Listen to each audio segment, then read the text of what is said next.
Alors aujourd'hui, on va voir comment résoudre cet exercice du bac de maths 2017 en métropole. Donc c'est l'exercice numéro 1 et donc on va voir la partie algorithmique. Alors, on a cet algorithme avec donc variable, initialisation, traitement et sortie. Alors commençons notre programme, on va dans la touche programme, on crée un nouveau programme, on l'appelle A ou on l'appelle comme on veut. Et donc on regarde la partie initialisation et variable à la fois, les deux vont avec. Et on voit qu'il faut saisir S. Donc comment on fait pour demander à l'utilisateur une valeur? On va dans le menu Programme, Entrée-sortie, et on choisit Prompt, parce que ça c'est l'instruction pour demander une valeur. On veut demander S, donc on tape alpha et S. Ensuite, on nous dit qu'il faut que lambda, qu'on va appeler L sur la calculatrice, parce qu'on ne peut pas marquer de symbole, prend la valeur 0. Donc on met 0, sto L. Ensuite, on a donc la partie traitement. Donc ça, c'est le cœur de l'algorithme. Et là, on voit qu'il faut faire une boucle tant que sur une équation. Alors, on fait quelque chose, et ensuite, on a le fin tant que.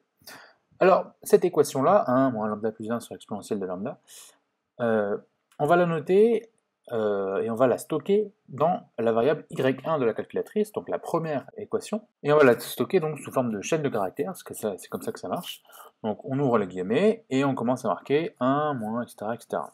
Sachant que pour la calculatrice, il faut que les équations soient en fonction de x, donc on va juste remplacer lambda par x, il n'y a pas de problème, ça marche pareil, et ensuite on notera donc y1 de L, donc en fait, il n'y a pas de problème. Donc on note l'équation, et on va dans le menu var y, et là on choisit y1.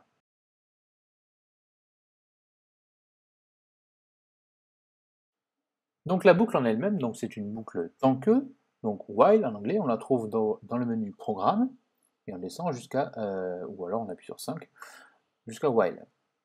Voilà. Et donc là, la condition, c'est que tant que l'équation qu'on a stockée est inférieure à S, alors on va faire quelque chose. Donc ça s'exprime un while y1 de L, comme j'ai dit tout à l'heure, comme ça on remplace le x par le L. Tant que y1 de L est inférieur à S, donc while y1 de L inférieur à S. Ensuite, on écrit l'expression qui nous dit c'est lambda prend la valeur de lambda plus 1, donc L plus 1 dans L, c'est dans le bouton sto. Alors avant de vouloir finir la boucle, en fait, on peut prendre un petit peu d'avance sur l'exercice et afficher au fur et à mesure que l'algorithme s'exécute les valeurs successives des variables qui nous intéressent. On choisit disp, qui est l'instruction d'affichage, et on va afficher sous forme de liste, en fait, histoire juste de pouvoir afficher plusieurs variables en même temps, les unes après les autres, ça va être séparé par des espaces à l'écran. Donc on va vouloir afficher par exemple lambda, donc la variable L, on va aussi vouloir afficher y1 de L, puisque ça c'est la valeur que prend l'équation en L, et effectivement si cette équation en ce point-là, en L, est inférieure ou pas à S. Donc ça va nous renvoyer vrai ou faux, autrement dit 1 ou 0 sur la calculatrice.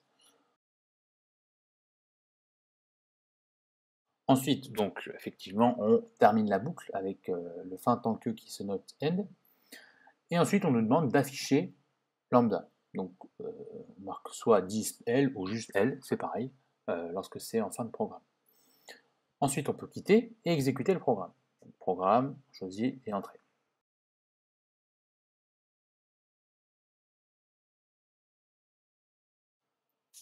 Alors, là, on a l'affichage de ce que donne le programme. Je laisse l'afficher pour bien y voir clair.